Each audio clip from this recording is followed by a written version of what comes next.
In class, hope you all are doing good. So, as we have already started with this particular chapter, political development in the 18th century, in this particular chapter, we had a discussion about how what happened post the Mughals, है ना. Mughals के ख़त्म होते होते क्या हो रहा था कि छोटे छोटे गुट आपस में पहले की तरह बन गए थे. राजपूत से एक तरफ हो गए थे, मराठास हो गए थे, है ना. ये एक नए नए नए नए पावर्स उभर कर आ रही थी, नए नए स्टेट्स डेवलप हो रहे थे, है ना. और अपने आप में ही उन्होंने अपनी दुनिया बना रखी थी कि हाँ, जैसे Awadh, Bengal, Hyderabad, very famous, very powerful. So now will talk about Rajput, है ना. नई नई पावर्स जो उभर रही थी, राजपूत हुए, सिख हुए, जाट्स हुए, मराठास हुए. ठीक. सो हम पढ़ेंगे राजपूत के बारे में. Rajput kingdoms of Amber and Jodhpur have enjoyed great relation with the Mughal emperor since the time of the Akbar and has considerably autonomy in Watan Jagirs. The royal family of Rajputs also claimed सूबेदारीज into several provinces. अब देखेंगे हमने सवाई राजा जयसिंह, ये एक picture है सवाई राजा जयसिंह की, है ना. हमने पढ़ा है ना, राजपूत्स का भी काफ़ी बड़ा रोल था in fact during the time of the Mughal period. तो as we had seen that during the time of Akbar, Rajputs को भी बड़ी बड़ी जागीर्स मिली हुई थी. मुगल एम्परर अकबर की जो एक वाइफ थी जोधाबाई, वो भी एक राजपूत थी, तो उनकी फैमिली को भी काफ़ी ग्रांट्स मिले हुए थे. उनको भी काफ़ी कुछ बड़े बड़े रोल्स अकबर ने अपने राज्य में दिया हुआ था, है ना. So the royal families of Rajput also came सूबेदारी सेवरल रीजन्स लाइक गुजरात में, मालवा में, इन जगहों पर बड़े बड़े ग्रांट्स, सूबेदारीज मिली हुई थी. तो Raja Sawai Raja Jaisingh was given as Malwa की सूबेदारी जो थी वो सवाई राजा जयसिंह को मिली हुई थी. उन्होंने नई कैपिटल भी बनाई जिसको बोला गया जयपुर, पिंक सिटी के नाम से. Raja Ajit Singh Jodhpur hold the governorship of Gujarat. इसी तरीके से राजा अजीत सिंह जो थे जोधपुर के, उन्हें उन्हें गुजरात की गवर्नरशिप मिली हुई थी. तो ये जो ऑफिशियल्स थे वर रिन्यूड बाय एम्परर जानदार शाह इन 1713 CE. जैसे जैसे मुगल्स जो थे आपके डिक्लाइन होने लगे, राजपूत्स ने अपनी अपनी टेरिटरीज में अपना अपना राज्य को स्थापित करना शुरू कर दिया और अपने आप को मुगल्स से हटाकर, मुगल्स से के नीचे से निकलकर अपने आप को इंडिपेंडेंट घोषित करने लगे थे. जो राजपूत्स की पावर थी वो भी पीछे डिक्लाइन होने लगी थी क्योंकि डिसयूनिटी थी, और इसी चीज़ का फ़ायदा मराठास ने उठाया.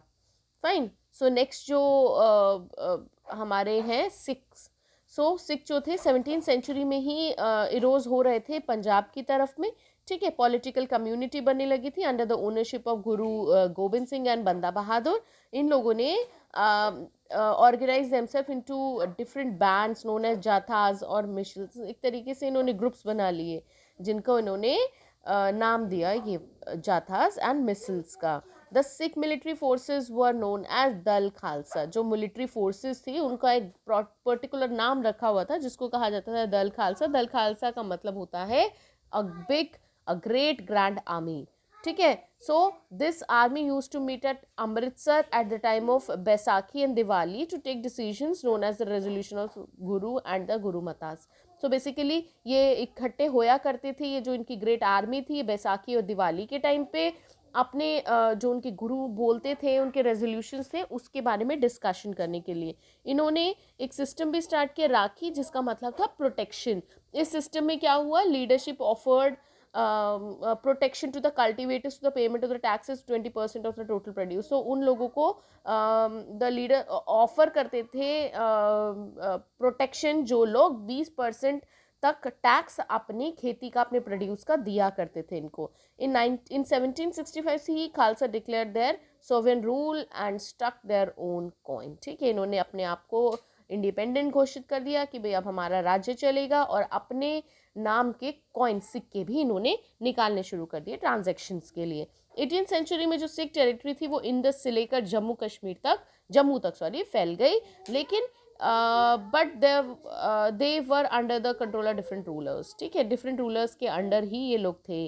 जैसे Maharaja Ranjit Singh of Sukerchakia Misl bought the whole area west of river Sutlej under his control. ठीक है, इन्होंने इस ये वाला जो एरिया था इसको अपने कंट्रोल कर लिया और अपनी कैपिटल घोषित कर दी 1799 सीई में। जो एक और कम्युनिटी उभर कर आ रही थी वो थी जाट्स की। चूरामन जो थे वो जाट लीडर रहे थे, काफ़ी स्ट्रॉन्ग रहे थे। उनके अंडर जाट्स ने काफ़ी ज़्यादा एरिया अपने कंट्रोल में करा था। आगरा टू द विंसरी ऑफ दिल्ली तक, इंक्लूड हाथरस, अलीगढ़, रेवाड़ी, गुजरात, ये वाला जो एरिया था इन्होंने अपने अंडर करके रखा था। जाट्स जो थे वो अपनी पावर को इकट्ठी उन्होंने कर ली थी during the late 17 and 18 century. Towns like Panipat, Ballabhgarh become important trading centres. Important trading centres ये बन गए थे पानीपत, बल्लभगढ़। देखो इनफैक्ट अभी भी है, Ballabhgarh is also famous, Panipat is also famous for these bedsheets, woollen, है ना, इन सब चीज़ों के लिए ये जो है फेमस है। और इन्होंने इनको ट्रेडिंग सेंटर्स में भी कन्वर्ट कर लिया था। जाट्स टुक इंटरेस्ट इन, अब जो जाट्स से उन्होंने आर्किटेक्चर में भी काफ़ी ज़्यादा इंटरेस्ट दिखाया और उन्होंने भारतपुर फोर्ट को भी बनवाया जिसको showed a traditional style of architecture. At Deeg the Jats ने ब्यूटीफुल गार्डन्स भी बनवाए हैं और ये हमें and that had traces of medieval associated with the royalty of Rajput Mughals. Next we have Marathas. Marathas भी उभर कर आ रहे थे। मराठास जो थे चीफ्टियंस से जिन्होंने 17th सेंचुरी में का पावर गेन करी थी। इन्होंने इनको रिलीजियस किंगडम्स भी बनाए थे और एनिमीज रहे थे किसके, मुगल्स के। शिवाजी जो थे एक ब्रिलियंट सोल्जर थे, शिवाजी महाराज, है ना, इनके बारे में भी काफ़ी ज़्यादा आप जानते भी होंगे। He is known in the history for introducing the art of क्या है, guerrilla warfare. What is guerrilla warfare? हाँ देखो ज़रा, बुक में दिया है, देखेंगे इसी पर्टिकुलर चैप्टर के क्विक रिवीजन के बाद में देखेंगे। देखो क्या लिखा है इसका मतलब, guerrilla warfare. He gave stability to his region with the support of powerful warrior families, Deshmukh. देखो जरा बुक में पेज नंबर निकालो।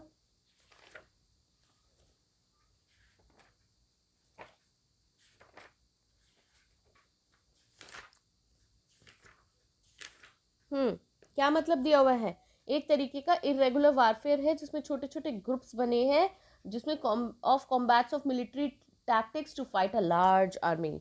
सो ये एक तरीके की ट्रिक थी guerrilla warfare. It is a kind of a trick जिसके थ्रू हम ये इन्होंने लड़ाई में यूज़ करते थे कि छोटी आर्मी किस तरीके से, छोटा ग्रुप किस तरीके से बने और वो बड़ी आर्मी के साथ में लड़ सके। तो इस तरीके की टैक्टिक्स भी इन्होंने निकाली थी क्योंकि इनके पास आर्मी उतनी ज़्यादा नहीं रही होगी और या फिर अपने आप को एक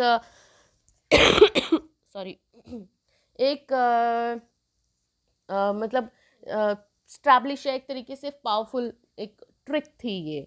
ठीक है, तो देशमुख एक पावरफुल वॉरियर फैमिलीज रही थी। He had also constantly challenged the power of Mughals in the peninsula. After Shivaji's death, a family of Chitrapavan Brahmas became the powerful guide of the successors and they were called Peshwa. ठीक है, शिवाजी के बाद में पेशवाज बनकर आए और उन्होंने lead किया आगे। Poona become the capital city of Maratha kingdom. ठीक है, इन्होंने अपनी कैपिटल सिटी किसको बनाई, पूना को बनाई। काफ़ी अच्छी वेल ऑर्गेनाइज्ड इनकी आर्मी थी पेशवास के अंडर में और इन्होंने अपने एम्परर को 1720 से 1761 के टाइम पर एक्सटेंड करा। गुजरात को तक इन्होंने अपनी जो था राज्य को फैलाया। ठीक है, थर्ड बैटल ऑफ पानीपत भी लड़ी गई थी, उसमें यही लोग इन्वॉल्व थे। ठीक, नेक्स्ट है एडमिनिस्ट्रेशन द मराठास। मराठास ने काफ़ी अच्छा एडमिनिस्ट्रेशन बना के रखा था और उनकी एक अच्छी आर्मी कैंपेन, मिलिट्री कैंपेन्स भी थे। ठीक है, सो मराठास ने रेवेन्यू भी लेना शुरू कर दिया था ताकि वो सिक्योरिटी अपने लोगों को दे सकें, in the exchange of security. और एग्रीकल्चर को भी, ट्रेड को भी इन्होंने काफ़ी ज़्यादा एनकरेज करा जिससे जो रिसोर्सेज आए, जो पैसा आया वो एक पावरफुल आर्मी बनाने में इन्होंने लगाया। Land revenue also become a major source of income. ठीक है, मेजर सोर्स ऑफ इनकम क्या थी, लैंड रेवेन्यूज भी। The territories that were under the direct control of Marathas gave 2/5 of the total land produced. ठीक है, 2/3 2/5 हिस्सा इन लोगों को अपना लैंड प्रोड्यूस का देना पड़ता था as a land grants to sorry as a tax to the king. However जो टेरिटरीज थी वो Mughal that were under the control of Mughal and other ruler paid chauth and sardeshmukhi to them. ठीक है, चौथ मतलब 25% लैंड रेवेन्यू एंड स्वदेश मुखी एक additional 10% of revenue था जो कि इन लोगों ने लगाया. सो देख रहे हैं कितना ज़्यादा टैक्स सिस्टम था just to make the army strong. So quick revision 1, 2 and exercises आप लोग अभी बैठ के सॉल्व करेंगे. टुमारो और मंडे आई विल डिस्कस. ठीक है, so that's all for today's class. Take care, bye bye.